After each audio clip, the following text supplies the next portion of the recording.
Lalaking pinapagamit ang kanyang bahay para sa pot session, arestado sa Taguig City.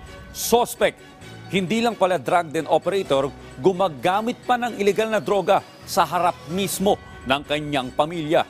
Si Bien Manalo sa sentro ng balita.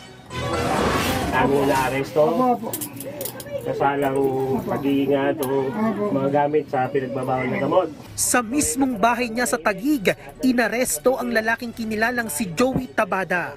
Hinuli siya dahil isa umano siyang drug den operator. Ayon sa investigasyon, pinapagamit ng sospek ang kanyang bahay para sa pot session kapalit ng 20 hanggang 50 pesos. Ginagamit na yung bahay niya para sa pot session din. So nakakuha tayo ng mga surveillance video, ilang linggo rin natin itong inoperate at nakakuha tayo ng sapat na pruweba, surveillance video and pictures at naipresent natin sa korte kaya nabigyan tayo ng search warrant. Pero hindi lang pala drug den operator ang sospek dahil nagawa pa umano niyang magbatak ng shabu sa harap mismo ng asawa at mga anak.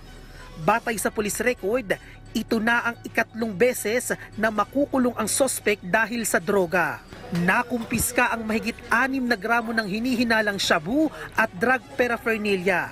Tinatayang nagkakahalaga ng mahigit 80,000 pesos ang mga epektus. Aminado naman ang sospek na bangag siya sa ipinagbabawal na gamot pero tumanggi siyang tulak ng droga. Para makalibin po.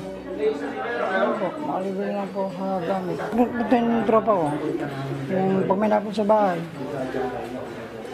Hindi nagamit kami sa bahay. Nagpapakuha sila.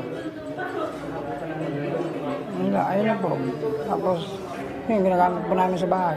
Nahaharap sa kasong paglabag sa Comprehensive Dangerous Drugs Act of 2002 ang sospek. Bien Manalo para sa bayan.